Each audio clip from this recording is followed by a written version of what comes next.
Vamos a empezar a hablar de el tema que corresponde el día de hoy dentro del marco de lo que es el 8 de marzo para la Escuela de Posgrados en Educación Integral. Yo soy Gabriela Ocio Bustos. El tema que voy a tocar el día de hoy es de construcción social, nuevas masculinidades y nuevas feminidades, y al final estaremos hablando un poquito de lo que es las nuevas sexualidades. Entonces, tenemos que empezar por entender qué es la deconstrucción social. La deconstrucción social en realidad es un término que aunque el término es nuevo, socialmente es un proceso que todo el tiempo se ha dado, aunque no tenía un nombre como tal. La deconstrucción implica la caída de los sistemas establecidos, pero con el propósito de reconstruir o construir algo nuevo. Y todo esto por medio de el análisis, la crítica y la dialéctica, que es el proceso que realmente se va a llevar a cabo para la deconstrucción. En el caso de lo que vamos a estar hablando, bueno, la deconstrucción nos ha llevado al punto de analizar el cómo está establecido un sistema hegemónico dentro de la sociedad que nos indicaba cómo debía ser nuestro comportamiento en cuanto a género, en cuanto a sexo, sexualidad y o la postura que debíamos tener frente a este tipo de temas, y cómo hemos reconocido que había partes negativas dentro de ese sistema que se tienen que cambiar o que se tienen precisamente que deconstruir y para mejorar y dar tanto equidad como igualdad a las personas que convivimos dentro de un núcleo específico a nivel social. Entonces, bueno, vamos a ver que la deconstrucción se lleva a cabo, pues evidenciando las ambigüedades, las fallas, las debilidades y las contradicciones de una teoría o de un discurso, en este caso el discurso de género que siempre habíamos tenido, o el discurso social de género, y lo deconstruido en este marco queda desmontado o deshecho, que eso es lo que quiere decir deconstruir, ¿no? Que es desmontar es un término muy parecido a destruir, pero la deconstrucción implica un proceso de análisis y de reconstrucción. O sea, no solamente vamos a tumbarlo, sino va a haber un resurgimiento en el cual todo lo que se analizó y que se vio que estuvo mal, lo vamos a dejar de lado y vamos a tomar las cosas buenas que había para evolucionar. Esta palabra fue propuesta por Derrida dentro de su filosofía que manejaba a partir de ideas como las de Heidegger, que en realidad es un filósofo bastante pesado dentro de este tipo de líneas. Y bueno, para entender todo hacia dónde vamos, sí sería como súper recomendable que tuviéramos una base un poquito más amplia en cuestiones filosóficas, pero acá lo vamos a tratar de resumir y de hacerlo más comprensible y sencillo posible, porque dentro de todos estos filósofos, pues está Heidegger, está Derrida, está Foucault, que no, y además de las filosofías feministas y de las autoras feministas, ¿no? Pero acá vamos a tratar de enfocarnos, de englobarlo todo de la manera más sencilla para poder abarcar el tema, que además es muy amplio porque son temas que normalmente se tocan en semestres completos dentro de una licenciatura en sociología o dentro de una maestría, pero aquí el chiste es que todos nos vayamos con un poquito de aprendizaje y por lo menos con las bases bien sentadas para que nos interese el tema y para poder profundizar más en él. Entonces, se basa en general, el término en la búsqueda de las falsedades o las falacias que oculta un discurso y a partir de ello entumbar ese discurso para generar uno nuevo. Nuestra siguiente diapositiva. Bueno, dentro de los temas que vamos a tocar, hay conceptos muy específicos que son importantes que los tengamos bastante claros.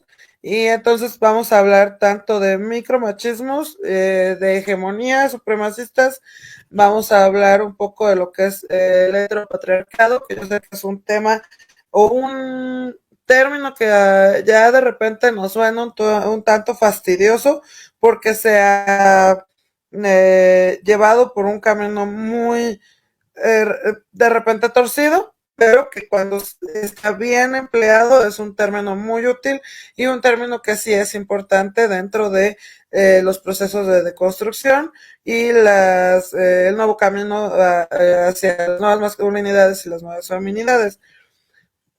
Vamos a hablar entonces de, también, por ejemplo, vamos a tocar muy de rápido el tema del feminismo separatista, que es importante porque así como vamos a hablar de micromachismo, también tenemos que hablar de la otra parte en las tendencias radicales que están existiendo dentro del feminismo y que bajo mi punto de vista y bajo el punto de vista de bastantes teóricos se alejan de lo que es el feminismo como tal y empieza a ver esta parte de microfascismos, que así como el micromachismo es un microfascismo, de repente el feminismo separatista también cae en ser un microfascismo o un fascismo real, ¿no?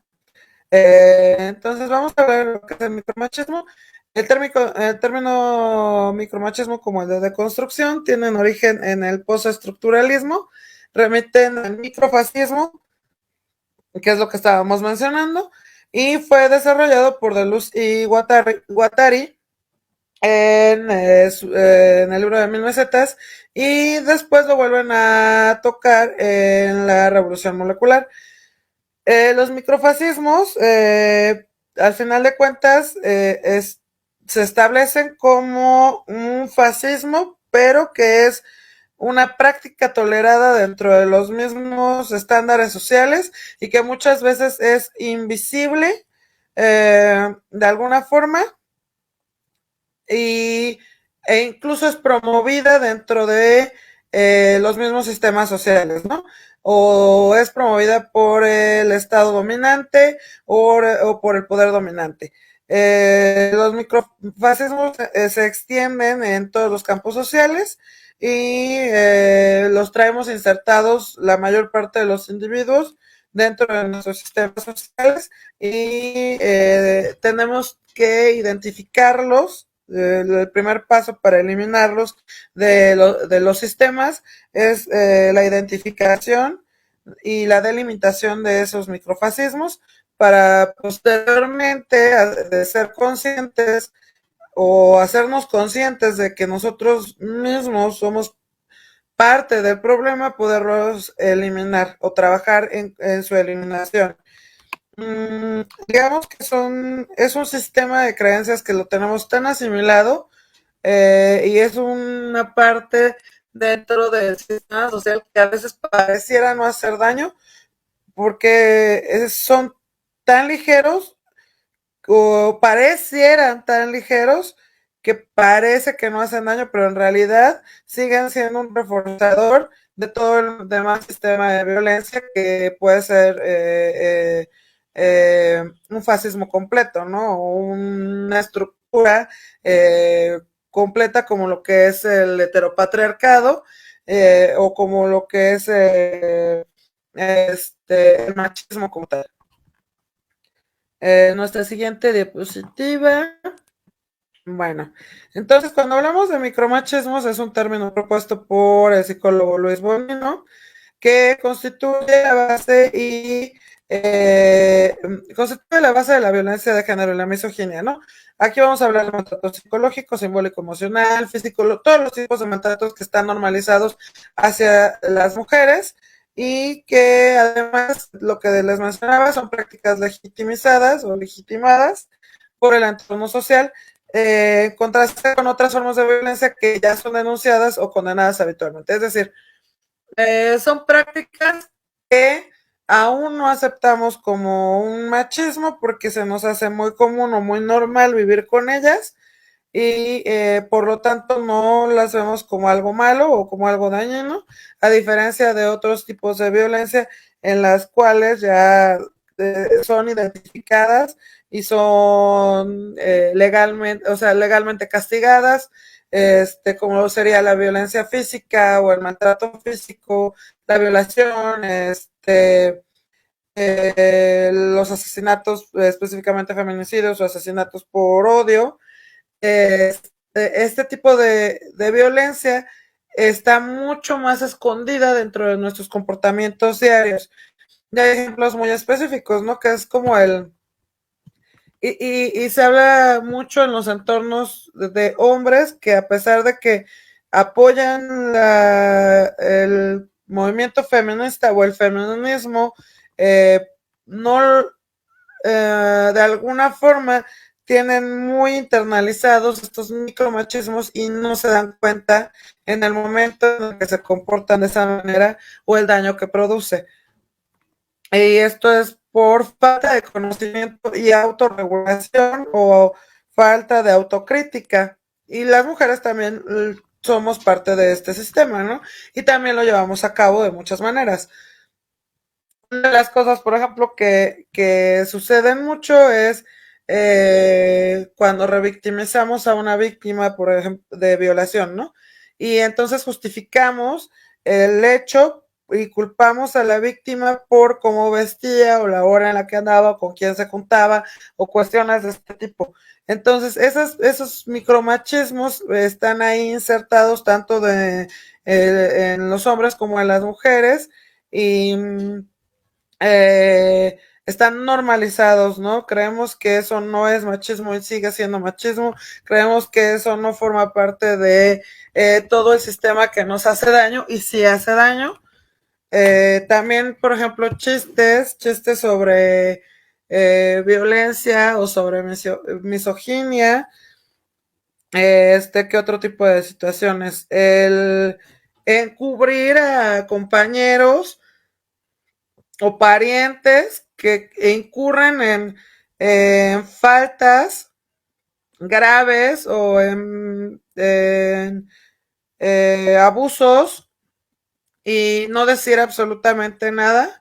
O, por ejemplo, más recientemente una de estas situaciones era como el compartir las nudes a través de los teléfonos y que se normalizó eso de que si la novia les pasaba algo, en el grupo de amigos la compartían y era más como una situación de serle fiel a tus cuates o como amistad de machos, pero en realidad es una violencia muy clara y es algo que está violando un proceso de intimidad y técnicamente es un abuso.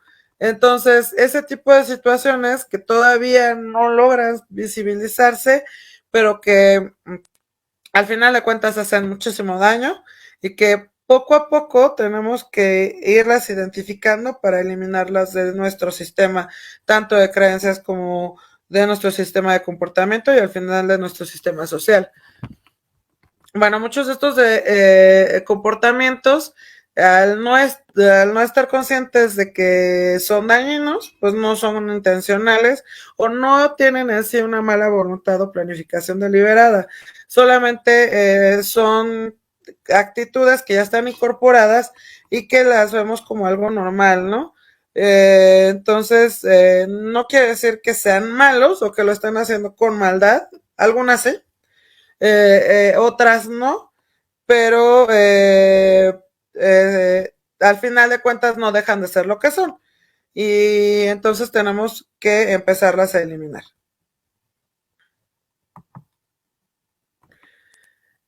Bueno, en este caso, lo que vemos respecto a los micromachismos es que interfiere, debe de ser un proceso integral, tanto a nivel social como a nivel personal, en el que, por ejemplo, los profesionales de la salud, que son los de la salud mental, que son los que más trabajan en este tipo de situaciones, deben de detectar, conocer y hablar sobre las consecuencias de los micromachismos para las mujeres, porque muchas veces no son detectables de manera fácil y creo que hace mucha falta la información acerca de este tipo de procesos para que sean bueno, para que cada uno los identifique dentro de sus propios procesos y sea capaz de eliminarlos de su vida, ¿no?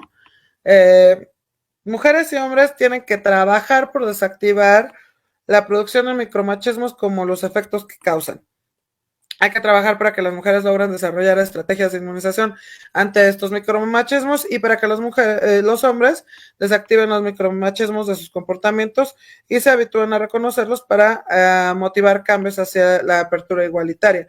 En este caso hablamos mucho de que únicamente los hombres son parte del problema, pero la realidad es que también existen muchísimas mujeres que al no identificar estos micromachismos los promueven, los solventan y los apoyan, ¿no?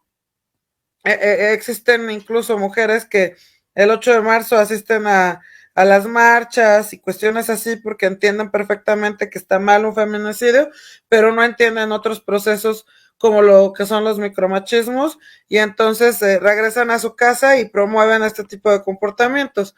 Entonces tenemos, además de las marchas y además de entender lo básico dentro de la violencia de género, tenemos que empezar a profundizar, empezar a promover la información correcta y empezar a cambiar desde nuestros propios núcleos y desde nuestra propia persona para generar cambios importantes. Al final de cuentas, si existen actos violentos y de ira en contra de las mujeres, tienen un porqué, no una justificación, dije un porqué. Lo que quiere decir que este violentador o este sujeto que está violentando a una mujer, que la está matando, que está yendo tan lejos en este sistema de violencia, tiene una historia completa detrás de él. Y mucho de esa historia está relacionada con una formación y una convivencia nuclear específica, donde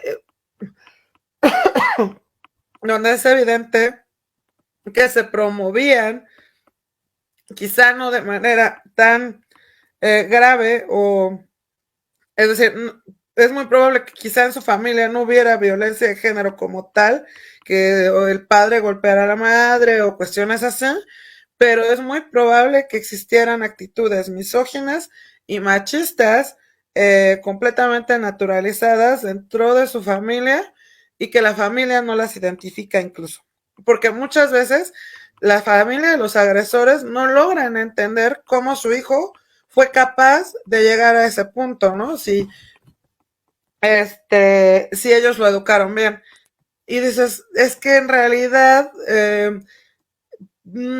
quizá tú supones que lo educaste bien o quizá tú supones que lo tuviste en una buena escuela o que le diste buenos valores, pero no te diste cuenta que dentro de todo el sistema tú normalizabas determinados tipos de violencia.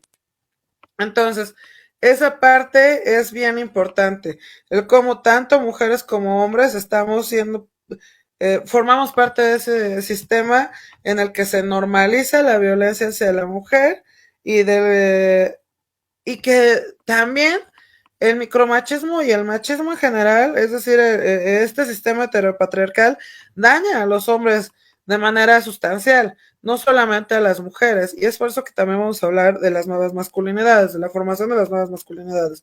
No solamente las mujeres se ven victimizadas por este tipo de situaciones, los hombres también terminan siendo víctimas de su mismo machismo, de sus mismos procesos machistas que ellos establecen o ellos han determinado y cómo los han llevado a autocastigarse de manera inconsciente. Bueno, entonces, para que esta situación de apertura igualitaria se logre, pues es necesario que todos estemos dispuestos a la autocrítica sobre el ejercicio cotidiano del poder y el dominio y a reconocer el efecto de dicho ejercicio sobre las mujeres y sobre los hombres en general. Siguiente diapositiva.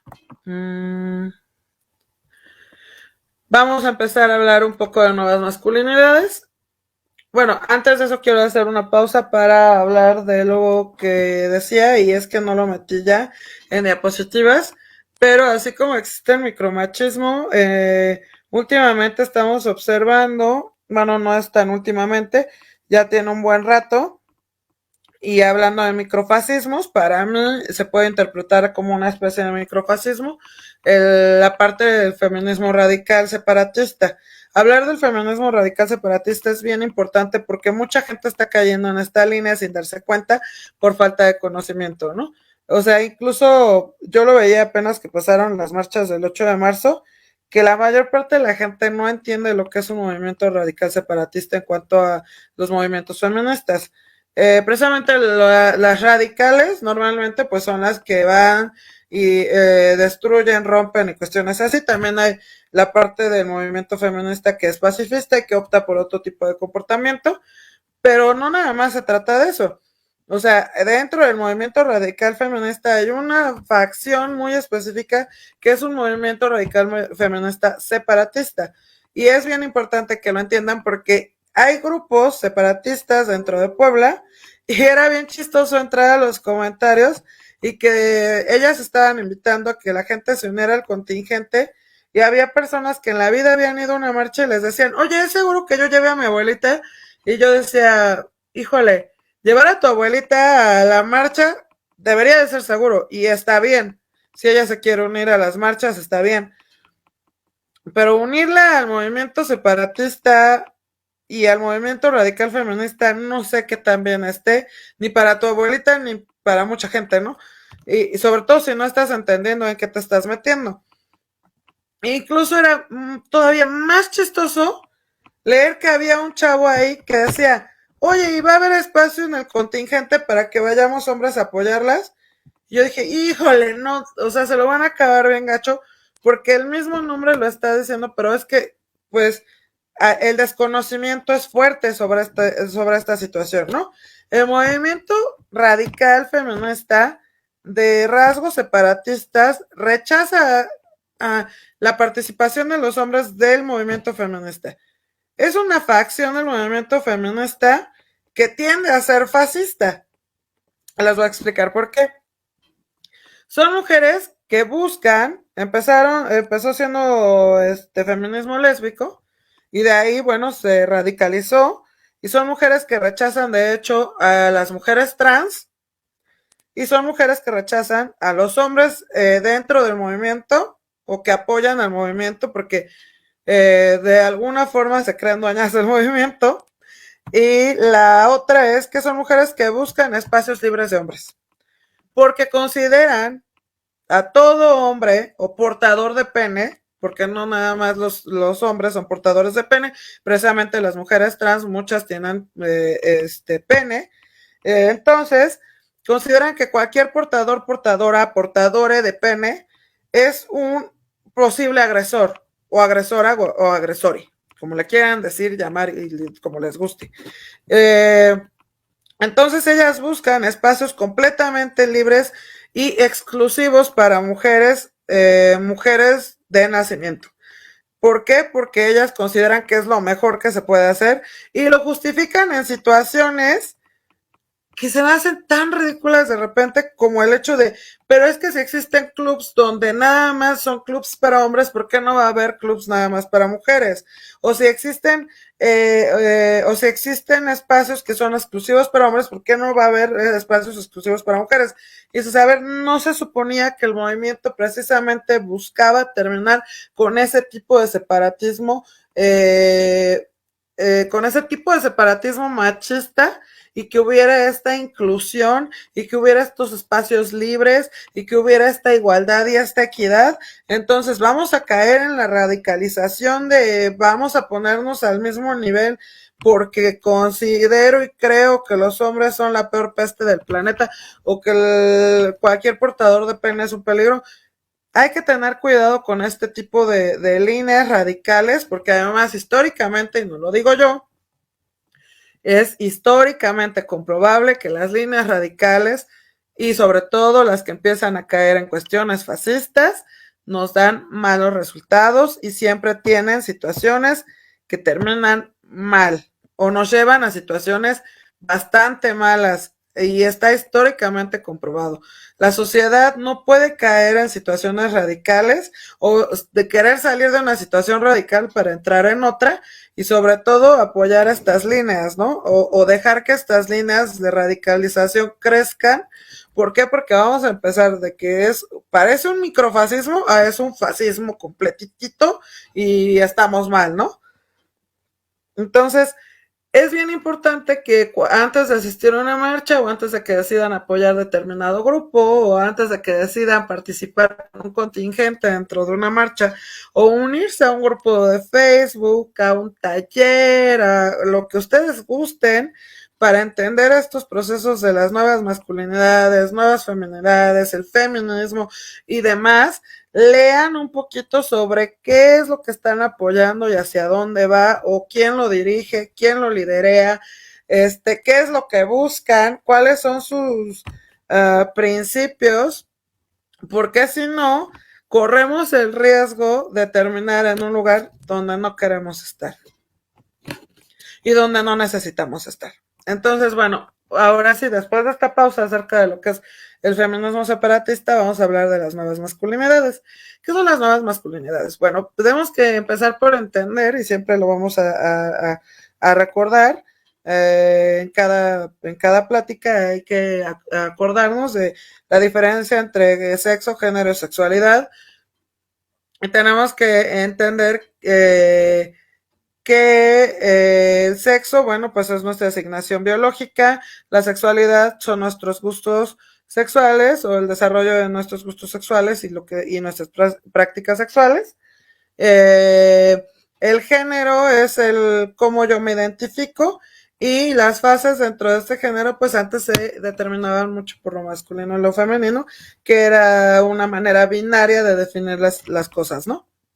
Y que más adelante vamos a explicar de una forma un poquito más amplia. Todo el tema es muy complejo, tenemos que abrir completamente nuestra mente y para poder entender todos estos procesos e integrarlos a nuestra vida y llevar la equidad y la igualdad de la manera más provechosa para todas las personas. Entonces, bueno, vamos a empezar por hablar de cómo se conceptualizaba lo masculino y cómo se conceptualizaba lo femenino. Lo masculino, tanto lo masculino como lo femenino son concepciones completamente de construcción social, que son establecidos contextualmente, es decir, pertenecen a un tiempo y un espacio específico y se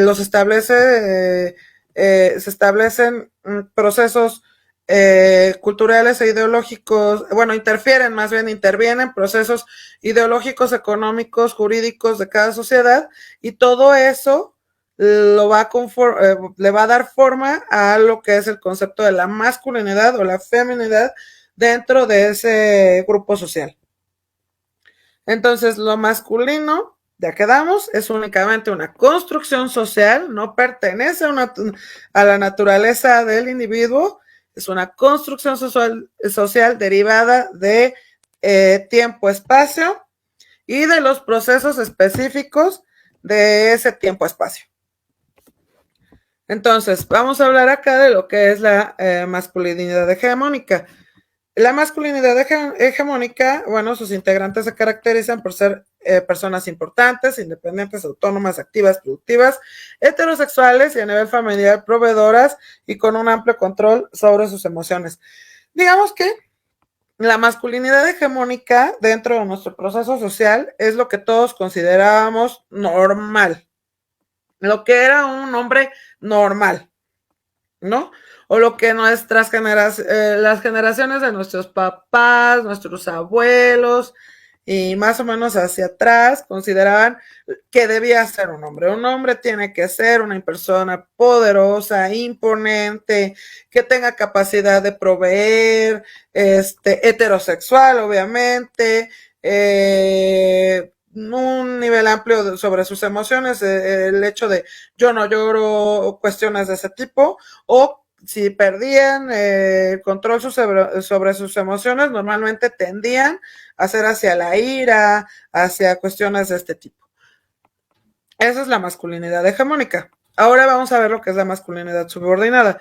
En este caso, la masculinidad dominante está ausente y se trata de hombres que no son tan fuertes, sin capacidad económica tan grande, no comparten rasgos como el autocontrol emocional, pertenecen a una minoría y no se identifican con el estereotipo prototipo masculino dominante. Es decir, pues lo que en muchos momentos, así o volvemos, en generaciones anteriores se veía como ese hombre es muy femenino, o es mariquita, o es afeminado, es una niñita, casi casi, porque no pertenecía, y no quiere decir que sean gays, existen muchos hombres que su tipo de masculinidad no pertenece a la masculinidad hegemónica, que tienen rasgos mucho más tirados hacia lo femenino o lo que se definía como femenino, y no quiere decir que su sexualidad o que sus gustos sexuales sean de hombres homosexuales, ¿no? O sea, pero normalmente se tomaba de esa forma. Un hombre que no era o que no cumplía con el estándar de una masculinidad hegemónica, pues no era un hombre. Entonces, esta es la parte de la masculinidad subordinada. Siguiente diapositiva. Perdón, repetir la diapositiva. Bueno, aquí está. Las masculinidades alternas. Algunos hombres, aquí viene el proceso de cómo se rompen las dos masculinidades anteriores de las que hablábamos, que eran como la que dominaba en el espectro de lo masculino. Eso eran las dos masculinidades que dominaban y no había más, ¿no? O eras o no eras, y se acabó.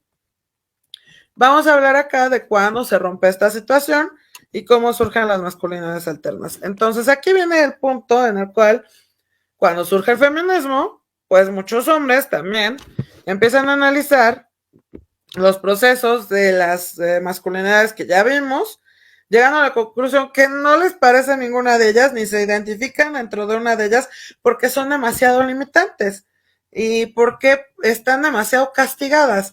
Entonces ellos empiezan a construir y a elegir otras conductas y otras características con las que se sienten cómodos y rescatan, digamos, de las dos masculinidades que había o que se consideraban existentes, rescatan los procesos positivos y empiezan a rechazar la parte de los procesos negativos de esas masculinidades preexistentes.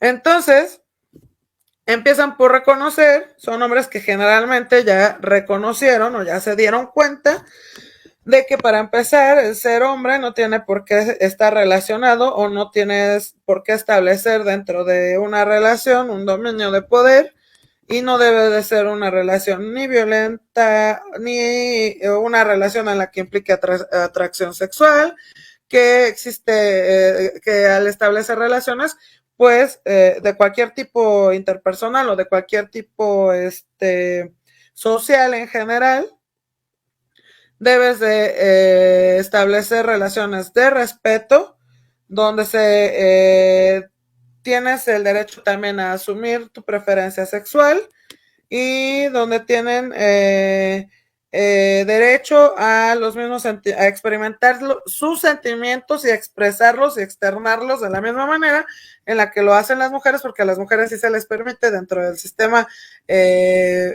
como estaba establecido. A las mujeres sí se les permitía el experimentar determinado tipo de sentimientos porque eran correspondientes a lo que se consideraba femenino. Y bueno, pero también a las mujeres se le negaban otro tipo de sentimientos porque esos no se consideraban femeninos, ¿no? Entonces aquí la construcción de las nuevas masculinidades, bueno, establece que no es necesario ser un ser dominante. Las relaciones ejercidas no tienen por qué ser todo el tiempo de poder. Aprenden la autorregulación, aprenden sobre el manejo de sus emociones, aprenden a expresar sus preferencias sexuales, se definen como seres humanos completos, que es, tengo una gama compleja de emociones, de vivencias, de estructura intelectual, de deseos, de muchas cosas, y no, y dejan de ser de autocastrarse o autocastigarse y autolimitarse en determinados procesos que antes solamente se le asignaban a las mujeres. Y de aquí empiezan a surgir las masculinidades alternas o las nuevas masculinidades.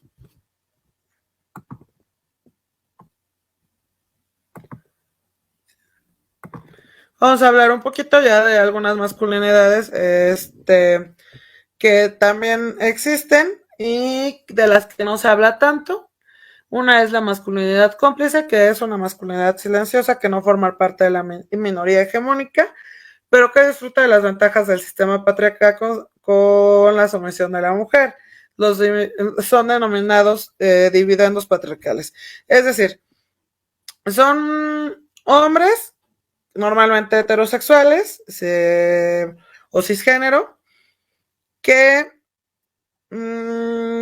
no ejercen violencia como tal, pero que tampoco pretenden que el estado hegemónico en el que viven se destruya porque a ellos les proporciona comodidad y les da determinadas ventajas sobre las mujeres.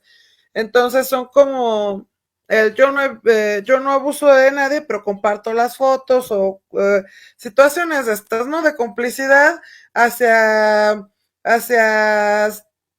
comportamientos dañinos, pero porque me establezco en mi área de confort y no pretendo moverme de ahí, ¿no? Y son conscientes de que hacen daño, pero al ser conveniente su postura dentro del sistema, pues les da absolutamente igual. Y lo que es la masculinidad marginada, que está relacionada con los grupos étnicos minoritarios y marginados de por sí, como lo son los afrodescendientes en Estados Unidos, o en este caso en México lo que son los grupos indígenas, las etnias gitanas, etcétera, que por sí solos ya pertenecen a grupos marginados, pero que además se les aúna todos los procesos de mal funcionamiento social o de este problema del sistema heteropatriarcal, y que son individuos con conductas delictivas o patológicas, como las filias y situaciones así. Esas son las masculinidades marginadas. Es decir, que salen de los estándares de normalidad o que pertenecen a grupos que de por sí ya son marginados. Siguiente diapositiva. Bueno, dentro de las masculinidades o las nuevas masculinidades está la parte positiva de lo que se ha desarrollado precisamente, y una de las grandes ventajas de empezar a trabajar sobre las nuevas masculinidades y desarrollarse dentro de un nuevo concepto de masculinidad es la paternidad activa. Esto quiere decir que las nuevas masculinidades no están hechas únicamente para hombres homosexuales, trans o de cualquier o que pertenezcan a la comunidad LGTBI más, ¿no? No, las nuevas masculinidades son generadas precisamente muchísimo y está muy enfocado a trabajar con hombres heterosexuales cisgénero que necesitan cambiar esa parte que les hace tanto daño del sistema. Lados positivos, precisa lo que estábamos diciendo, surge lo que es lo que hoy se conoce como paternidad activa, que en realidad es ejercer tu paternidad como siempre debe haber sido, ¿no? Y esta es una parte súper importante que normalmente no se hablaba o no se tocaba y que hoy podemos verla, y que precisamente el movimiento feminista ha abierto las puertas a todas estas situaciones, y que los hombres que han entendido que el movimiento feminista no es únicamente para la ventaja de las mujeres o para que las mujeres alcancemos determinados procesos de equidad e igualdad, sino también los libera a ellos de una carga sustancial de castigo autoimpuesto, como el no disfrutar de la paternidad o el no disfrutar de sus procesos emocionales, pues les hace esos hombres que ya se dieron cuenta de que el movimiento feminista también trabaja por los hombres, pues son generalmente hombres que están trabajando en deconstruir y construir nuevas masculinidades. Y hay talleres y hay grupos que se dedican a esto y que trabajan en esto precisamente para ir cambiando todos esos comportamientos que ellos mismos se autoimpusieron o con los que crecieron y que les hacen tanto daño y por los cuales también sufren, ¿no? Porque al final de cuentas, la masculinidad hegemónica pone estándares de masculinidad tan altos que para la mayor parte de los hombres son inalcanzables y les produce frustración, depresión, tristeza en general. ¿Por qué? Porque no logran cubrir con esos estándares y mucho menos en la actualidad, ¿no? La actualidad nos rebasa como seres humanos y entonces existen mucho más presiones sociales, menor capacidad para alcanzar esos estándares porque las oportunidades están muy disminuidas.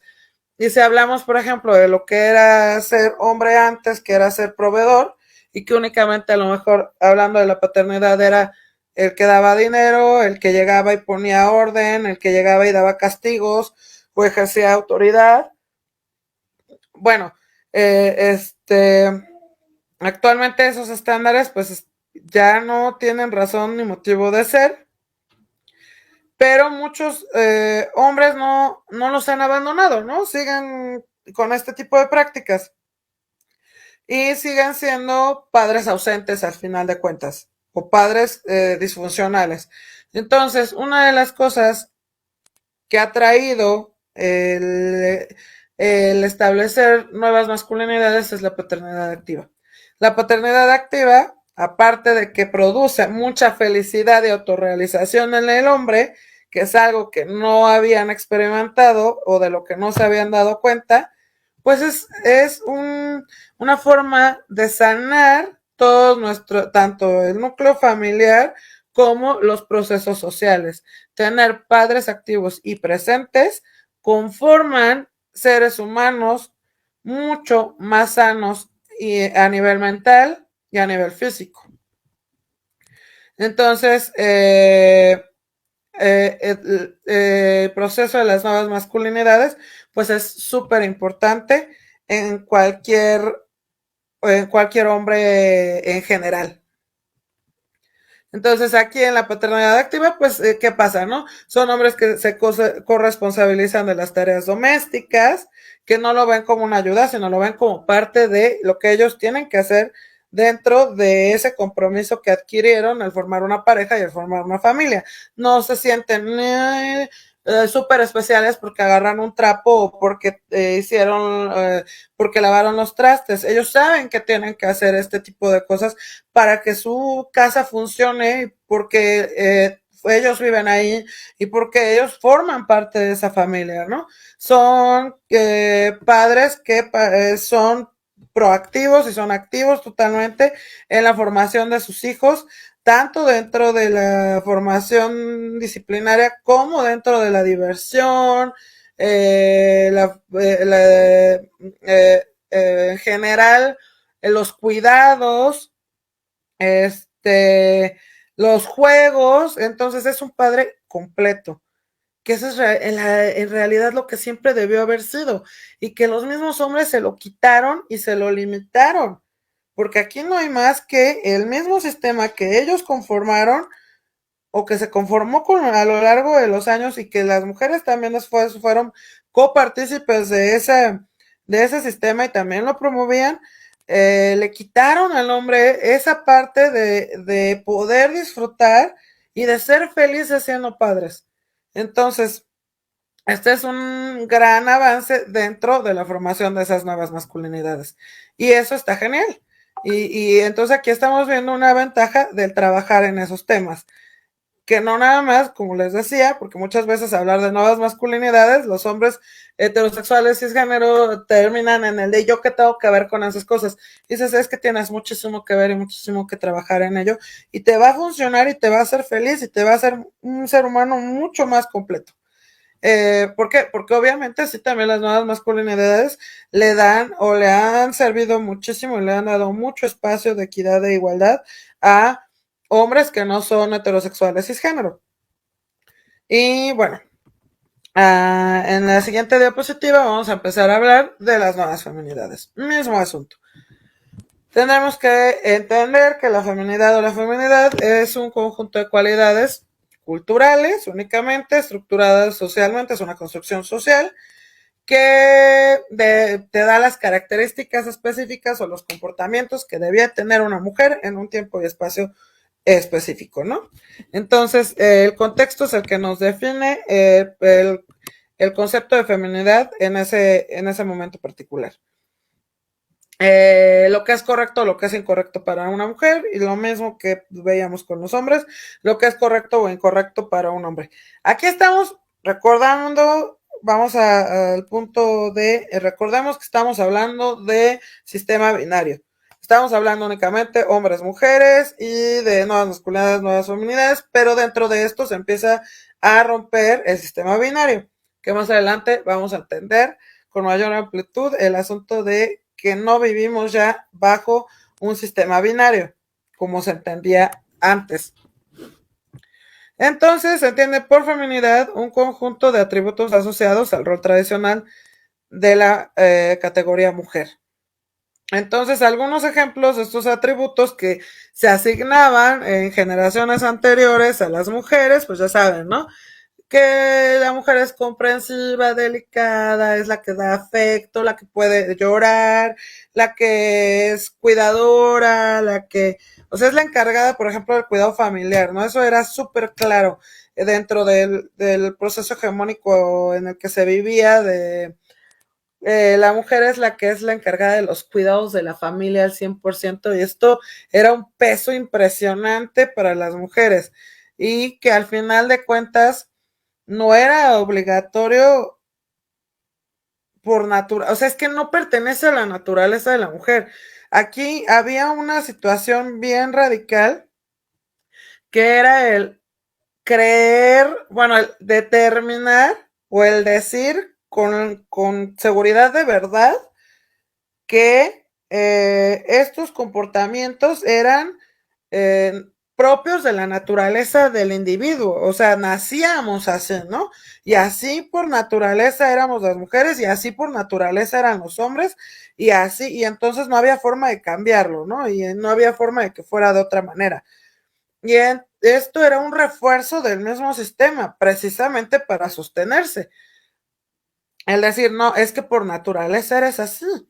Por naturaleza, precisamente, Dios te dio el universo o lo que quieran, la capacidad de ser madre. Y como madre, pues tienes determinadas cosas, desde el instinto materno, el no sé qué, o sea, situaciones que realmente no son así, no son reales, son construcciones sociales a las cuales se les dio un, un absolutismo, así, una certeza de verdad única y que fueron impuestos a través de los años y que se reprodujeron y se reprodujeron y fueron aceptados hasta que llega esta parte de la deconstrucción social que nos permite o nos está permitiendo avanzar y evolucionar como sociedad. Entonces, bueno, lo que estamos viendo, ¿no? De manera que a lo largo de la historia y todavía hoy en día, las mujeres han sufrido una gran presión social para responder delante de los demás a comportamientos asociados a sus atributos, tal cual lo que estábamos diciendo. De esta manera, por presión y reiteración de actitudes y roles, el binomio ha contribuido a generar desigualdades de género y discriminaciones. Lo que estábamos diciendo, al tener un sistema binario en el que únicamente, o sea, las mujeres son así tal cual y esa es su forma de ser y es la única forma de ser que hay de ser mujer. Y del otro lado lo mismo, la única forma de ser hombre es esta y es como se hacen las cosas. ¿Y por qué? Porque así se nace. Es natural, es un proceso natural, lo cual es una completa mentira. Bueno, pues empezó a sustentarse o se empezó a generar este sistema en el cual hubo un desequilibrio total en todos los procesos y que nos llevó a un caos en cuanto a desigualdad de género, que nos llevó a un caos en cuanto a discriminación, que se sigue trabajando por corregir este sistema, pero empiezan a surgir lo que mencionaba hace rato y con lo que hay que tener cuidado, microfascismos del otro que empiezan a irse al punto opuesto totalmente, ¿no? Si estábamos en esta esquina, ahora nos vamos a ir completamente a la otra y es un error, es que es un error impresionante y es impresionante que no se estén dando cuenta de ello o que se esté permitiendo llegar a estos puntos o se esté dando apoyo al surgimiento de estas posturas.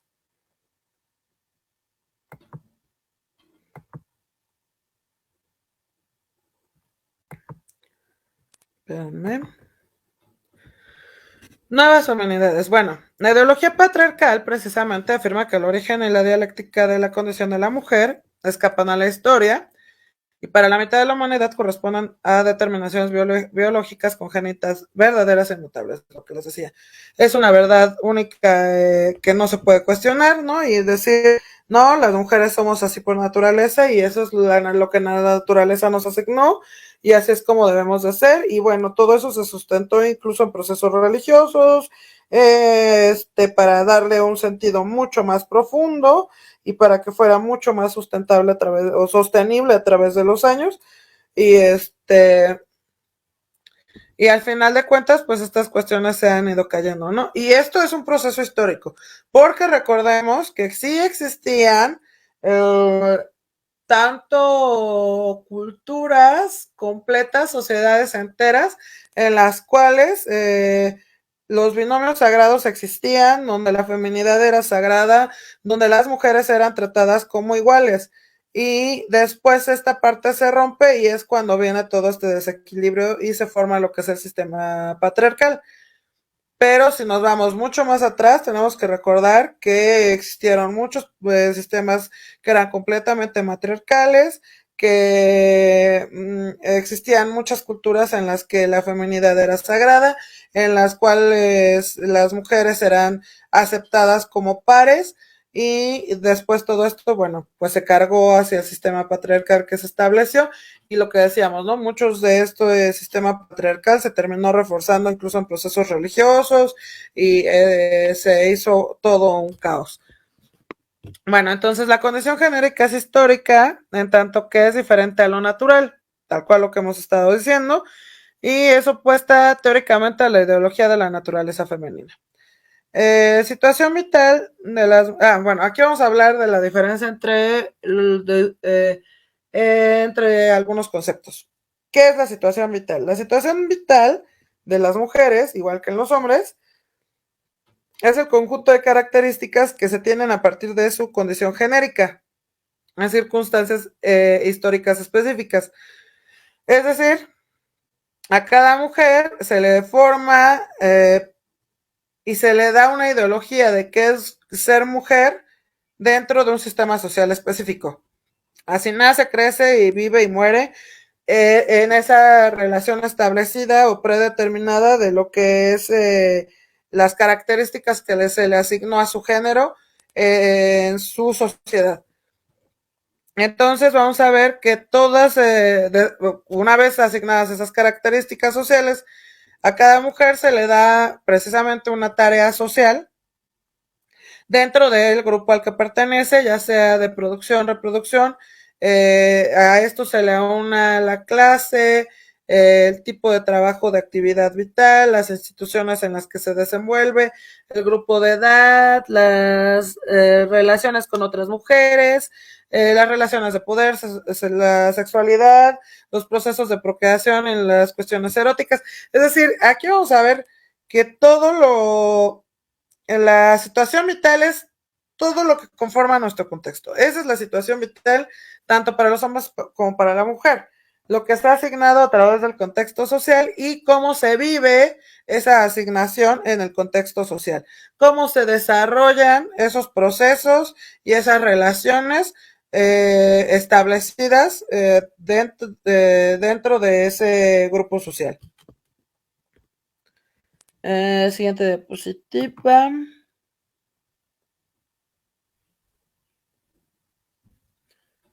Dame un segundo.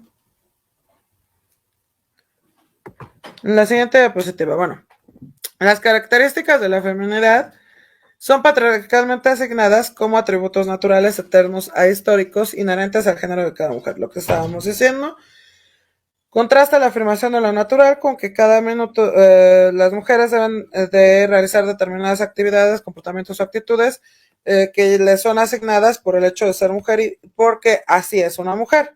Entonces, aquí el punto es que el sistema, al igual que para los hombres, les dio unos estándares que ya no se pueden cumplir o que son imposibles de cumplir. A las mujeres también se les asignó estándares que son imposibles de cumplir porque esos estándares fueron asignados por hombres la mayor parte de las veces y fueron reforzados por mujeres. Entonces, lo mismo, producen depresión, ansiedad, frustración y sobrecarga. Entonces, en lugar de hacer procesos que se viven con naturaleza, más bien aquí es donde nos damos cuenta que no son procesos naturales, sino son procesos construidos, porque son situaciones que te llevan a la sobrecarga y entonces generan opresión, te generan conflicto interno, te generan conflicto y dificultades para entender tu identidad como mujer y vienen todas las consecuencias de ello, ¿no? Entonces aquí vamos a ver que se generan a través de las nuevas feminidades procesos y espacios de desestructuración del ser y del ser para otros y que las mujeres empiezan a construir su propia definición de feminidad y dentro de esa propia construcción de feminidad viene la afirmación de lo que es de lo que soy yo para mí, para los demás y por mí. Y entonces se rompen las estructuras sociales, se generan los procesos de libertad, la democratización de la sociedad y de la cultura, y que ya hablamos de esto en una presentación anterior, de lo que es la democratización de la cultura. Y entonces empezamos a ver la ruptura de las estructuras sociales hegemónicas y heteropatriarcales y la conformación de nuevos ideales, ¿no? Y de nuevos procesos para tanto las mujeres como para los hombres.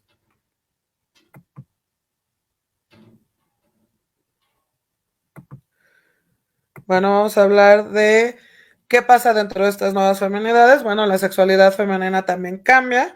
Por primera vez se separa la procreación del erotismo. Las mujeres normalmente su asignación de la sexualidad era únicamente con procesos de reproducción y tenían castigado el proceso erótico o el disfrutar de su sexualidad. Se les, ¿por qué? Porque se le consideraba algo impropio de la mujer, ¿no? O sea, una mujer no podía tener ese tipo de situaciones porque una mujer era considerada casi santa, ¿no? Debía de ser considerada casi santa dentro de toda su vida. Entonces, ¿cómo una mujer iba a poder disfrutar de su sexualidad? No, eso no era una buena mujer o eso no cumple con los estándares de una mujer. Entonces, se había separado esta parte y por lo tanto se había fracturado a la mujer. Entonces, a partir de la construcción de las nuevas feminidades, dejan de estar peleadas tanto la parte de la maternidad o la procreación o la reproducción con los procesos de sexualidad. La mujer es libre de disfrutar su sexualidad, es libre de elegir su sexualidad, es libre de elegir la maternidad y es libre de elegir cómo lleva los procesos de maternidad, lo cual es muy importante porque es una mujer integral. Ya no está ya no está dividida, no está seccionada, no está castigada o mutilada en ese nivel. Bueno, entonces, dentro de todo este proceso, al final de cuentas, lo que sucede es que entran en crisis las instituciones establecidas y pues viene el rechazo a estos cambios, ¿no? Y a quienes le afectan más este tipo de situaciones y que todavía es por lo que se está trabajando y lo que se sigue luchando, que estos cambios o al entrar en crisis el proceso y los cambios dentro de las mismas instituciones sociales establecidas, hay mujeres a las que todavía estos cambios no les suceden o no les llegan porque viven en grupos de marginación, y que de por sí ya estaban marginadas o de por sí ya tenían desventajas sociales dentro de los mismos procesos establecidos, y ahora pues se abre mucho más la brecha. Entonces, pues vemos que surgen situaciones a partir de las nuevas feminidades y del rechazo a estas nuevas feminidades. Surgen situaciones como madres solteras, porque ¿qué pasa? ¿No? La paternidad, que normalmente era ejercida muchas veces por obligación, como el ser proveedor, que de hecho era algo que se daba por hecho para los hombres, y al cambiar estos procesos, bueno, hay menores paternidades ejercidas, o hay paternidades completamente evadidas, y para las mujeres esto representa una maternidad mucho más compleja, sobre todo porque hay mujeres que tienen que trabajar al 100%, y entonces viene aquí una situación que dificulta eh,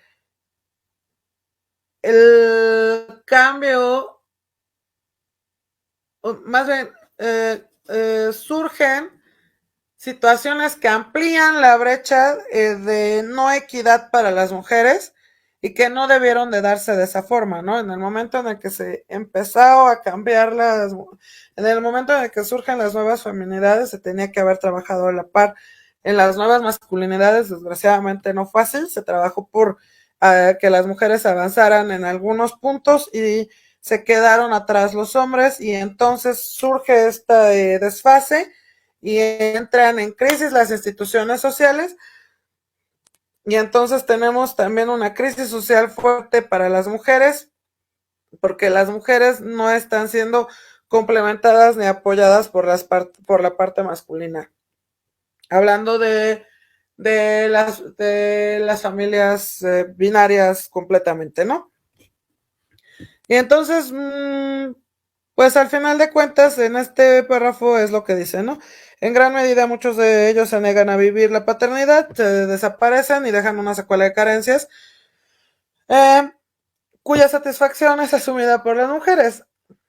Y entonces vemos esta parte que precisamente también está mal, de, de hablar de estas mujeres super luchonas, las super mamás, las mamás solteras, las ponemos como super, les construimos un concepto de que ellas son las personas más chingonas del universo, pero no lo están haciendo porque quieran, lo están haciendo porque no les quedó de otra, ¿no?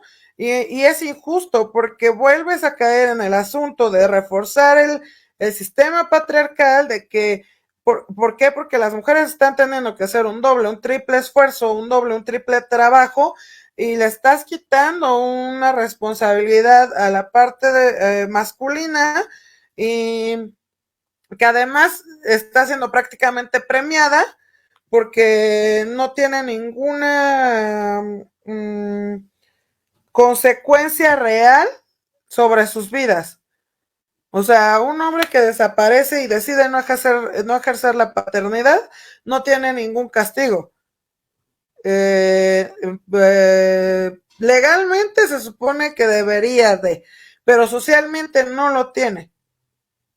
Y las mujeres, de alguna forma, más bien, las mujeres sí sufren un castigo social siendo madres solteras, pero el mismo sistema se ha encargado de manejarlo como si no lo fuera. Y de premiar la parte de la irresponsabilidad o de la evasión de la paternidad, diciendo que, ay, las mujeres son grandiosas y superpoderosas y ellas pueden con todo eso y más, y diciendo, bueno, el otro se desapareció, ni modo, no pasa nada, ¿no? Y entonces, ¿qué haces? Estás premiando el sujeto que va de una responsabilidad, y las mujeres terminan siendo otra vez castigadas por procesos sociales que están normalizados o que están siendo normalizados y no deberían de ser normalizados. Pero esto pues fue precisamente porque en el momento en el que hubo esta parte de la liberación femenina, la búsqueda de la equidad, no se trabajó a la par las nuevas masculinidades junto con las nuevas feminidades. Y por eso es tan importante que se trabaje sobre las nuevas masculinidades dentro del proceso dentro del movimiento feminista.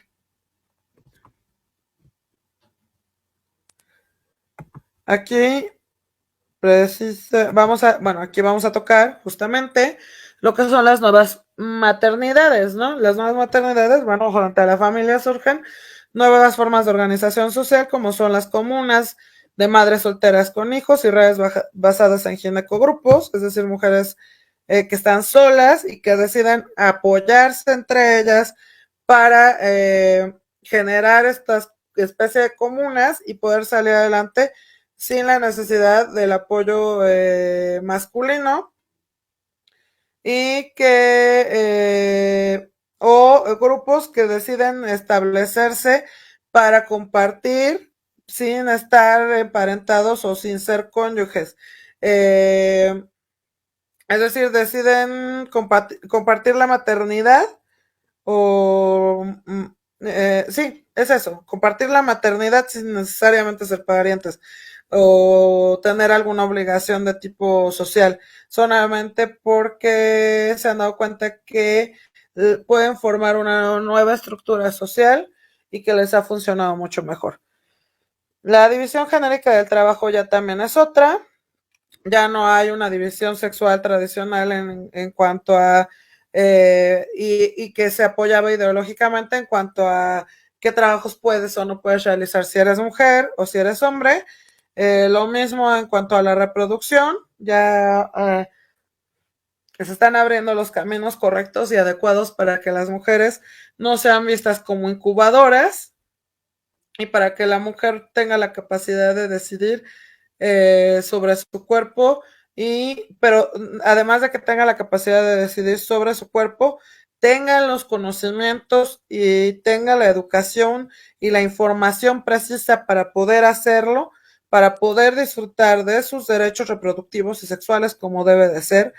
Y sobre todo, se tiene que trabajar lo que decíamos y lo repito y lo debe de ser, y lo vuelvo a repetir, y lo repito, se tiene que trabajar sobre nuevas masculinidades.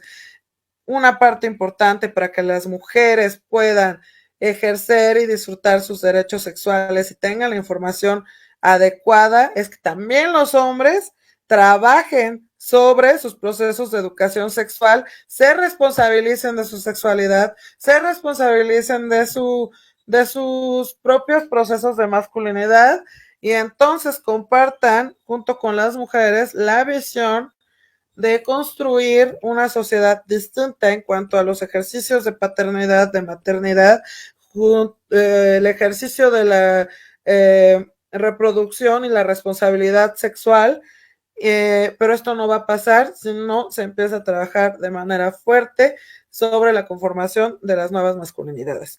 ¿Por qué? Porque muchos hombres siguen pensando en que, bueno, si tú ejerces tu libertad y tus derechos sexuales como mujer, únicamente a ti te corresponde la parte de la responsabilidad reproductiva. Y eso es incurrir otra vez en procesos machistas. Y mujeres que, por ejemplo, hablan de situaciones similares en las cuales, bueno, de por qué no se cuidó, por qué abrió las piernas, ahora que se aguante, discúlpenme, es machismo, están siendo machistas y quiere decir que tienen insertadas dentro de sus procesos el machismo y no lo han eliminado. Mujeres que sí, que dicen, yo apoyo el aborto, pero nada más para las que son violadas, no para las que andan de zorras todos los fines de semana y quieren agarrarlo de método anticonceptivo. Ninguna mujer en su sano juicio va a agarrar de método anticonceptivo el aborto, créanme. Y no, o sea, hablar de esa manera es cuestionar los derechos sexuales de las mujeres y querer castigar a las mujeres por vivir su sexualidad y porque si les falló el método anticonceptivo o porque si fue un momento de irresponsabilidad, o porque si el otro sujeto, porque además también hasta la otra parte, las mujeres no nos embarazamos solas, la otra mitad decidió no participar de esta responsabilidad o no quiere estar presente. No tenemos por qué forzar y obligar a ninguna mujer a procesos reproductivos y a ser madre si no lo desea. No importa el momento, no importa el por qué, no importa si es su decisión, tiene que ser respetada. Y eso es parte del entender y el aprender y el de construir procesos sociales. Y el hecho de quitarnos incluso castigo, los refuerzos de los que estábamos hablando, ¿no? El heteropatriarcado se reforzó muchísimo en procesos religiosos para justificar el tener a las mujeres sumisas y el tener a las mujeres sometidas a procesos injustos y a procesos de maltrato y a procesos de violencia que no se deben de permitir. Entonces, mujeres que sigan pensando que el aborto únicamente debe ser para mujeres violadas, porque para las locas zorras esas no, eres machista. Y estás cayendo en procesos machistas.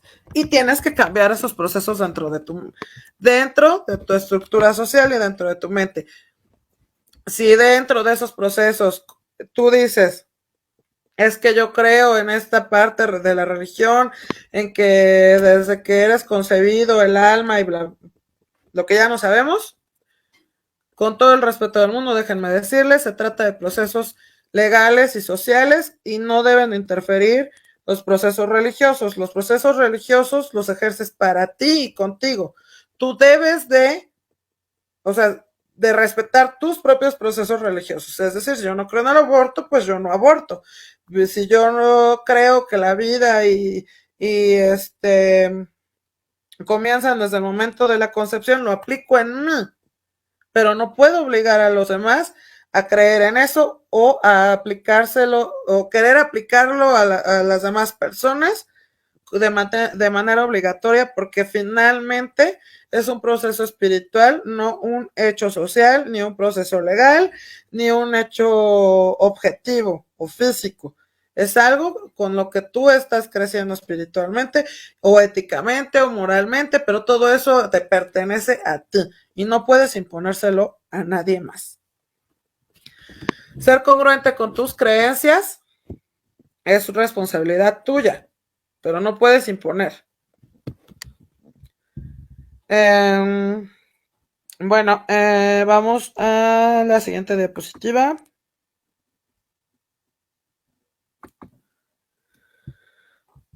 Dentro de las nuevas maternidades también déjame comentarles que está el hecho de aprender que todas las mamás somos diferentes. Una vez que elegimos ser madres o elegimos no serlo, cómo maternar es distinto. Entonces, dentro de las mujeres también está la costumbre de criticar el cómo es madre otra mujer. Cada proceso de maternidad es distinto porque cada mujer es distinta, todas las mujeres tenemos distintas historias, distintas circunstancias, distintos procesos que sanar, y por eso es que las maternidades son diferentes. Obviamente hay limitantes tanto por estructura social como por procesos legales, etcétera. Sí, porque hay límites en todas las concepciones, ¿no? De las situaciones sociales y que sirven para que haya un determinado orden y, y respondamos se supone que para que la sociedad funcione de una mejor manera. Entonces, dentro de las nuevas maternidades también está el ser empáticas, se aplica la sororidad y se aplica el crear comunidad con otras madres para apoyarnos dentro del proceso de maternidad, porque es muy complicado. Y se tienen que dejar detrás esos asuntos también generados y creados a partir de este sistema patriarcal de cómo debe de ser una madre, ¿no? O el ideal de la maternidad. No, la maternidad es muy fuerte, es muy pesada y es un proceso muy difícil en el cual necesitas una red de apoyo y necesitas una tribu que contribuya contigo para que ese proceso sea exitoso. Una mujer sola no puede maternar, es muy complicado. Es muy complejo. Entonces, las mujeres y las madres no tenemos la obligación de ser fuertes, de ser inquebrantables, de ser santas, de nunca jamás en la vida volver a divertirnos porque ahora eres mamá, de no disfrutar de nuestra sexualidad, de no querernos sentir mujeres sensuales o lo que ustedes quieran y les guste ser, no debe de ser castigado por ser madre. Y la otra, ser mamá es un proceso que normalmente por naturaleza no se daba solo. Vivíamos en comunidades en las cuales, en tribus, donde las madres se apoyaban. Entonces, la sociedad fue limitando esas situaciones y asignándole a las mujeres mayores presiones y mayores tareas para sí misma, para que ella sola las llevara a cabo, llevándolas a límites muy fuertes de castigo físico y de castigo emocional, de castigo mental, que tienen consecuencias graves. Y todo esto, pues, se tiene que cambiar, ¿no? Entonces, dentro del asunto de las nuevas maternidades, pues tenemos que empezar quizá a reestructurar esa parte de las tribus, de que se necesita una red de apoyo, de que las mamás no son inquebrantables, ni tienen por qué serlo, y que las mamás tampoco son esa fuente de pureza y paz, todos esos términos extraños que se le inventaron a las mamás en algún punto, porque son mujeres. Detrás de una mamá, bueno, más bien, una mamá, no, ser mamá es una faceta de una mujer. No la define y no es todo lo que es, solo una faceta de su vida. Y es una faceta muy importante dentro de las mujeres que deciden serlo. Pero no es el todo. Entonces tenemos que empezar igual a deconstruir esas estructuras, a cambiarlas para que funcionen y tengamos una sociedad mucho mejor estructurada y seres humanos mucho más completos. Porque una mamá que está sola también, obviamente, tiene esa parte de estar ausente o de tener procesos quizá poco saludables dentro de la estabilidad emocional, dentro de la estabilidad de salud mental, que dañan a quienes está criando, ¿no? De forma directa a sus hijos. Entonces tenemos que desestructurar todo esto y volverlo a estructurar para que funcione. Bueno, digamos que dentro de estas nuevas unidades los hombres han disminuido su condición genérica, es decir, se les ha quitado algunos procesos que antes se daban por hecho dentro de la masculinidad binaria, cisgénero o heterosexual, y que ya no se les considera obligatorio, pero ellos siguen valiendo lo mismo. O sea, a ellos no se les ha quitado ese gran valor que se les daba y no se les ha quitado la posición social que tenían. Y al contrario, las mujeres hemos enriquecido nuestra condición genérica, es decir, hemos adquirido procesos nuevos, los hemos asimilado, como el salir a trabajar, el ser independientes, ser autosuficientes y demás. Y este hecho no es reconocido, no es equitativo y al final de cuentas seguimos siendo castigadas dentro de los procesos sociales porque se nos asignan mayor número de tareas, no existe equidad salarial, no existe equidad en las horas de trabajo, no existe equidad de muchas formas y no se nos da el valor de la mujer no incrementado, ¿no? El valor sigue siendo exactamente el mismo en muchos casos y el del hombre, aunque las tareas del hombre han disminuido o se han visto beneficiados en muchas formas por los procesos feministas, su valor no ha disminuido, pero su condición de género sí se ha visto beneficiada y en el caso de las mujeres, pues de repente sigue pasando que no ha funcionado como debería. Aquí vamos a ver que mientras más se gana en experiencia vivida, en el protagonismo y en la autonomía, en el poder como afirmación, mientras más se toma la vida como es mía, mientras más me apropio yo de definirme como mujer, como sujeto, como un sujeto autónomo y completo, significa vivir con más tensión, o sea, con procesos más complicados. Eh, y esto lo dijo Simone de Beauvoir, y así es, y esa es la realidad en la que seguimos viviendo como mujeres. En el momento en el que yo decido ser una mujer libre, en el que yo decido ser una mujer autónoma, en el que yo decido ser una mujer consciente de mi ser para mí, y en el que yo decido cómo estructurar mis relaciones sociales, también se me asigna mucho más presión, mucho más responsabilidad, mucho más crítica. Entonces, estas son las situaciones que también tienen que comenzar a cambiar. Aquí vamos a hablar, ya vamos a casi a terminar. Vamos a hablar un poco de las nuevas sexualidades. Todo lo que habíamos estado hablando de feminidad, masculinidad y demás pertenece específicamente a un sistema binario. Las nuevas sexualidades vienen a romper los sistemas binarios de muchas maneras. Entonces, vamos a recordar que la sexualidad es la forma en la que yo decido eh, los gustos que yo tengo a nivel sexual, cómo decido vivir mi sexualidad y mis preferencias sexuales. Entonces, esta parte de las nuevas sexualidades le da apertura a muchas otras combinaciones dentro de lo que estábamos hablando, tanto de género como de nuevas visiones de masculinidad, nuevas visiones de feminidad y nuevos procesos sociales, nuevos tipos de familia, nuevos tipos de relaciones interpersonales, nuevos procesos de trabajo, en general, una deconstrucción social completa. Entonces vamos a hablar de las nuevas sexualidades. Todos ya sabemos que lo básico, ¿no?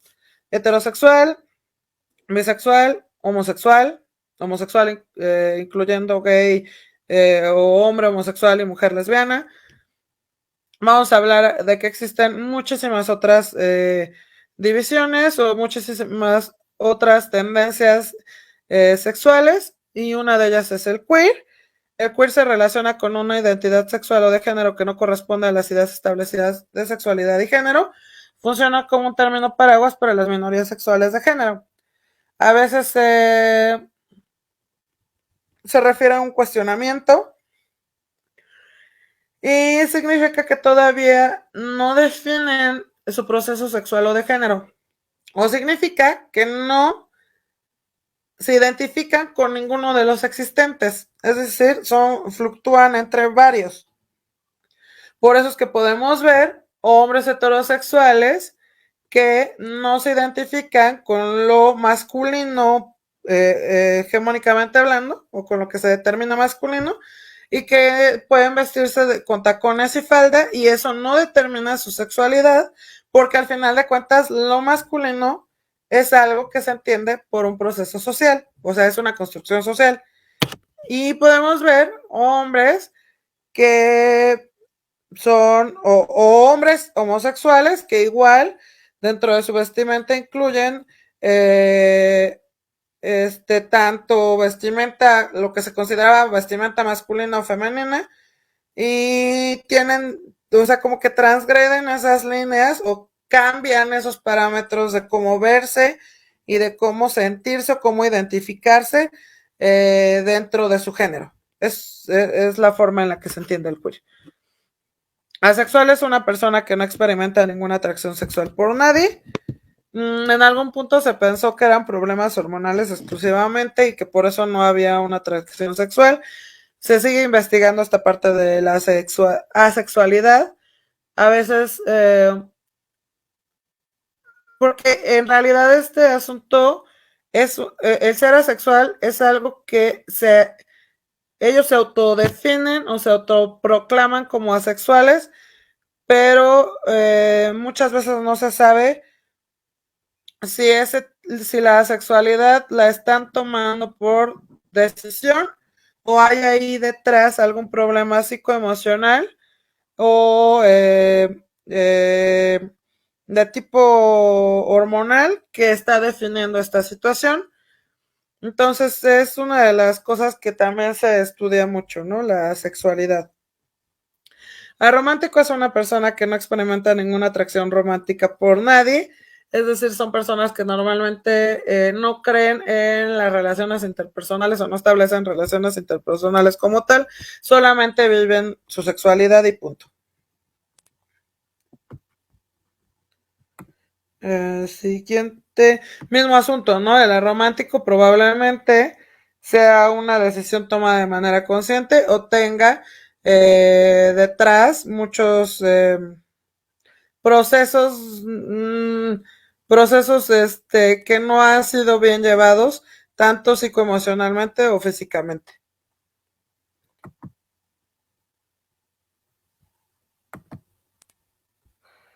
De ahí viene el androsexual. Los androsexuales se sienten sexual, romántico o físicamente atraídos por la noción general de la masculinidad hegemónica, es decir, que se vean completamente hombres, pero es importante señalar que esto no significa que el objeto de su atracción tenga que identificarse como masculino. Una persona androsexual podría sentirse atraída por alguien que simplemente se ve como un hombre.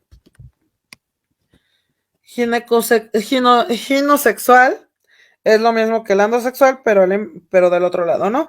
Se siente romántica y físicamente atraída por la feminidad, o lo que se establecía como femenino. Una vez más, esto no significa que el objeto de su atracción tenga que identificarse como femenino. Una persona ginosexual puede sentirse atraída por una persona que simplemente se ve como mujer. El bicurioso es una persona que significa que le gusta explorar si le atraen o no las personas del mismo género o del género opuesto. No son bisexuales, solamente son gente que en algún momento deciden explorar esa parte, pero no quiere decir que se vayan a quedar en ese punto. El demisexual son personas que están al borde de la sexualidad, excepto que solo experimentan atracción sexual después de un vínculo emocional o romántico. Aquí vamos a ver la demisexualidad y mucha gente de generaciones arribita de nosotros entienden la demisexualidad como lo que antes era el amor de manera correcta, ¿no? Así de, no puedes tener relaciones sexuales con una persona que tú no amas o por la cual no sientes una conexión profunda emocionalmente, ¿no? O sea, no puedes andarte entregando a cualquiera. El sexo era como privativo únicamente del proceso amoroso o romántico.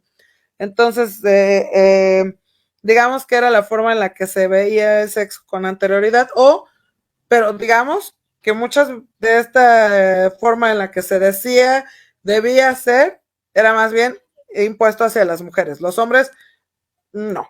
Ellos no tenían obligación de hacerlo así. Bueno, pues esta parte de la sexualidad, que sí existe tanto en hombres como en mujeres, ahora tiene un nombre, que es la demisexualidad. Son personas que no mantienen relaciones sexuales con cualquiera, sino cuando se sienten profundamente conectadas con una pareja.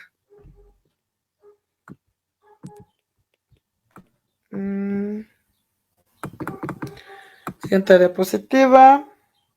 Bueno, en la siguiente diapositiva, esas son algunas de las nuevas sexualidades. Aquí están otras, permítanme. Otras, las que nos faltan. Poliamoroso, bueno, pues es una persona que puede estar involucrada románticamente con múltiples parejas al mismo tiempo y se aceptan así tal cual. Y no tiene que ver con una cuestión religiosa, porque hay varias religiones en las que estos procesos ya eran así, pero recordemos que únicamente se le daba a los hombres esa postura, ¿no? Las mujeres no podían hacerlo. En este caso, el poliamor puede involucrar mujeres y hombres en la misma relación.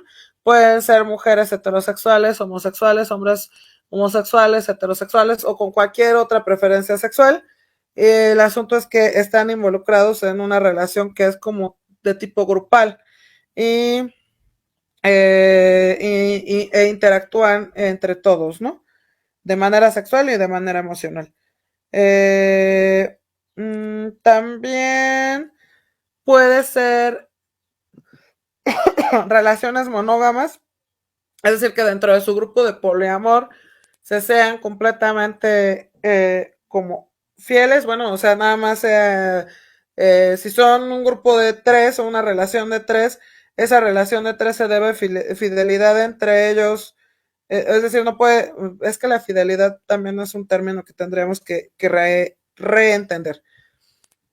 Digamos que si son un grupo de 3, bueno, y ellos establecen que su fidelidad es ese grupo de 3, no mantienen relaciones sexuales o no pueden mantener relaciones emocionales con nadie fuera de ese grupo de 3. Lo mismo, aquí va el asunto de lo que más o menos estaba yo hablando de la fidelidad. La fidelidad es un contrato que se establece dentro de esa relación en específico. Cada relación interpersonal tiene su forma de fidelidad. La fidelidad no la debemos la fidelidad no la debemos de confundir o de relacionar únicamente con situaciones monógamas.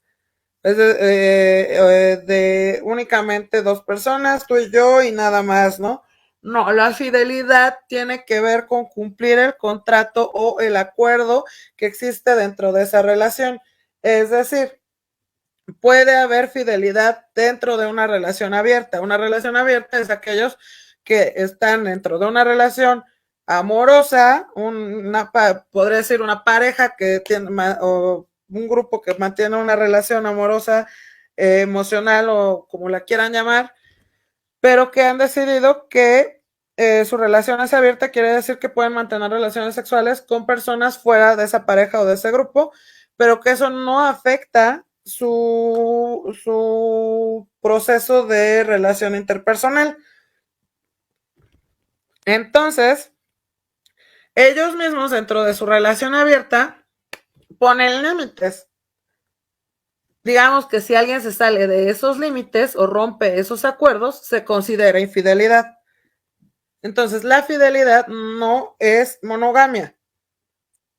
Tenemos que empezar a diferenciar determinados conceptos y determinados procesos. La fidelidad tiene más bien que ver con el respeto, con la lealtad y con los acuerdos y la comunicación. Bueno, siguiente es el escoliosexual. Son personas que sienten física y románticamente atraídas por las personas de género transgénero y no binarias. Es decir, que solamente se sienten atraídos por cualquier persona que no sea binaria. No, los únicos que no les gustan son las mujeres y hombres heterosexuales cisgénero. Punto. Lo demás les atrae, pero ese punto en específico no les atrae. Los pansexuales son personas que pueden sentirse física, romántica y sexualmente atraída por todas las personas. Es decir, la entran a todo. Ellos no tienen problemas, son abiertos a cualquier situación. Y el omnisexual, al igual que los pansexuales, los omnisexuales se sienten atraídos por todos los géneros, pero ellos no se les considera ciegos a los géneros. Ellos sí como que establecen, ¿no? Géneros. Es que los pansexuales en realidad son como personas, ellos no ven géneros, ven personas. Establecen relaciones sexuales con personas. Punto. No les importa qué género tengan. Bueno. Para cerrar, antes de las conclusiones, les voy a poner un video que espero les aclare un poquito más porque está súper didáctico y la verdad está genial. Les aclare un poquito más toda esta situación de lo de la diversidad sexual y los procesos de género y demás. Y regresamos para cerrar. El ser humano es un ser sexuado, es decir, nace con órgano sexual. Cada individuo vivimos esa condición de ser una persona sexuada de una forma particular. Y a ese hecho le llamamos sexualidad. Pero, ¿cuántas formas de sexualidad hay?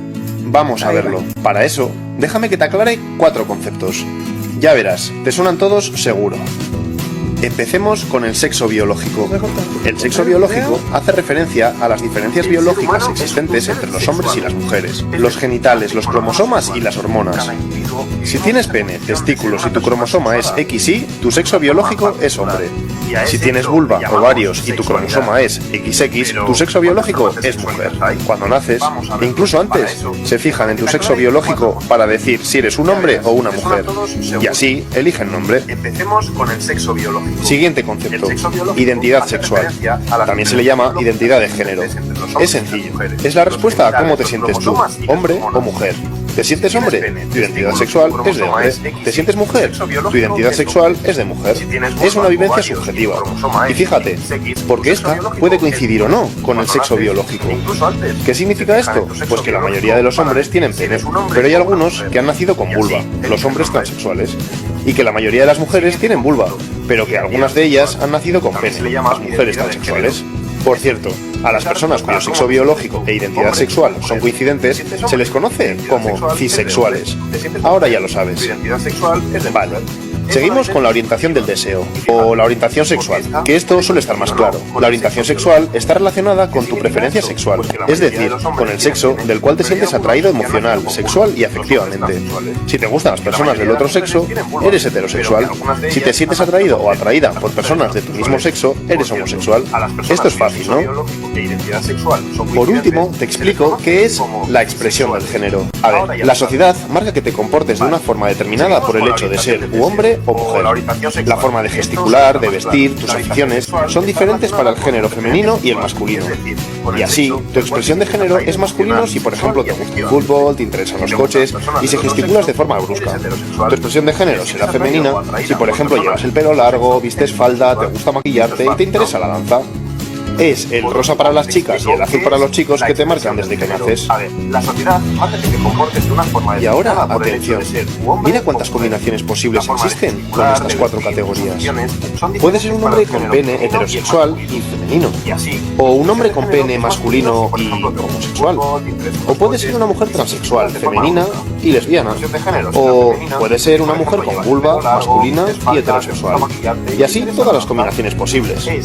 Bueno, a ver. A estas alturas, igual te has dado cuenta de que faltan cosas, que, a pesar de la complejidad de la que te he hablado, todo lo expuesto hasta ahora es un tanto simplista y que hay realidades que no he reflejado en la explicación. Y es así, porque lo que te he contado es el llamado sistema sexual binario, dos realidades por categoría, y como verás, la naturaleza humana es más diversa y, por tanto, más guay. Así que atención, que lo que te empiezo a contar ahora descubre la verdadera diversidad. ¿Te acuerdas del sexo biológico? Hombres con pene, testículos y XY, y mujeres con vagina, ovarios y XX. Pues bien, igual no lo sabías, pero existen muchas personas que nacen con una anatomía sexual y reproductiva que no encajan con esta noción binaria. Algunos y algunas tienen una combinación de ambos tipos de genitales, con genitales que parecen ser masculinos y femeninos al mismo tiempo, o no del todo masculinos ni femeninos, o personas que tienen cromosomas XXY o que tienen cromosomas X0. A todas estas personas se les engloba dentro del nombre de intersexuales. Ya ves, el sexo biológico es más variado de lo que igual te pensabas. ¿Y la identidad sexual? Yo me puedo sentir mujer u hombre, pero atención, porque existen otras formas de sentir tu propia identidad. Lo de ahora puede que todavía te suene a nuevo, pero quiero que sepas que mucha gente no se posiciona o como mujer o como hombre. A ver, te explico. Algunas personas se sienten hombres y mujeres a la vez.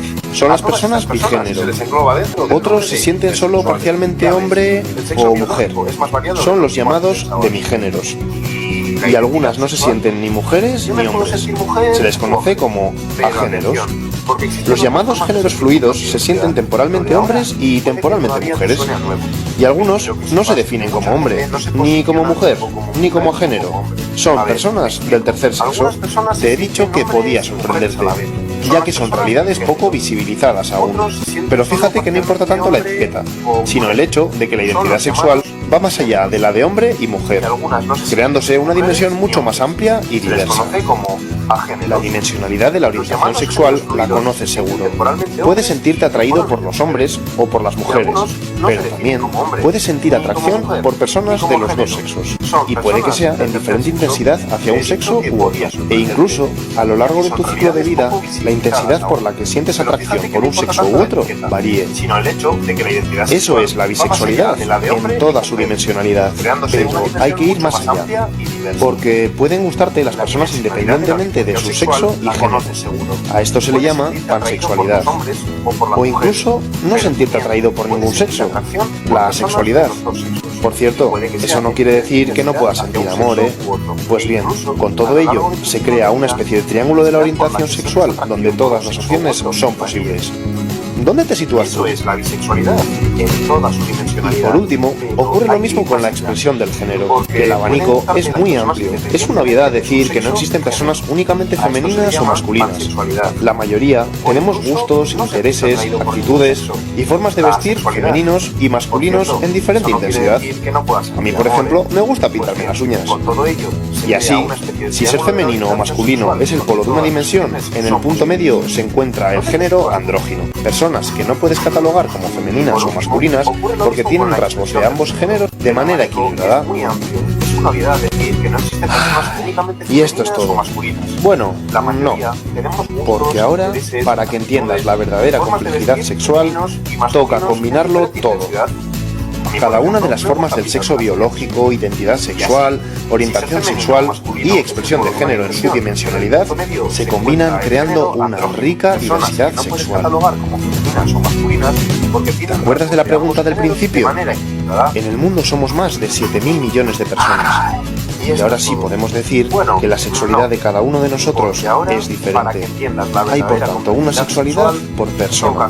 Más de 7.000 millones de Cada una de las sexualidades. formas del sexo biológico, identidad sexual, orientación sexual y expresión de género en su dimensionalidad se combinan creando una rica diversidad sexual. ¿Te acuerdas de la pregunta del principio? En el mundo somos más de 7.000 millones de personas. Y ahora sí podemos decir que la sexualidad de cada uno de nosotros es diferente. Hay por tanto una sexualidad por persona. Más de 7.000 millones de sexualidades.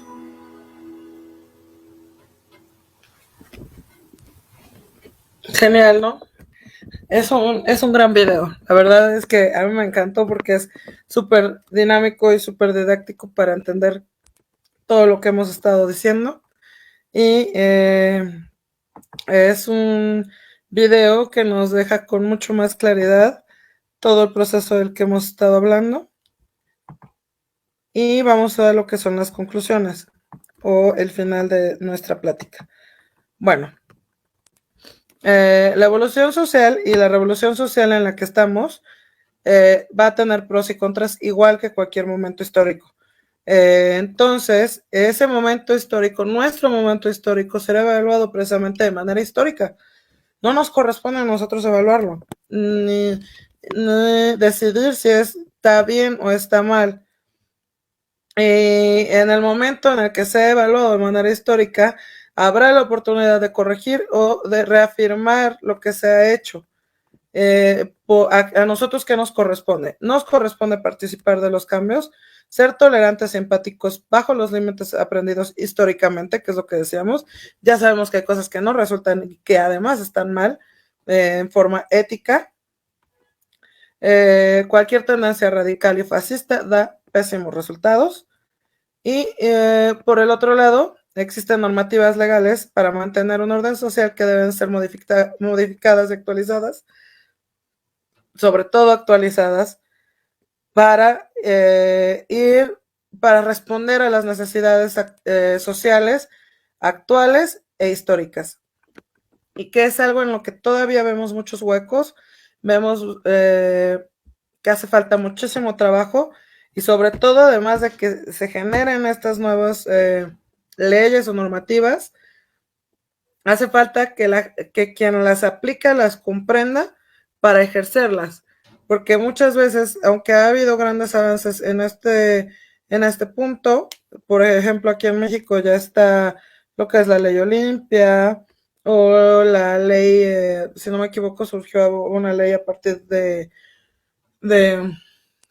los feminicidios de Agnes, creo, Oye, ahorita se me está olvidando el nombre. Y de Ingrid. Entonces tendremos que hablar de que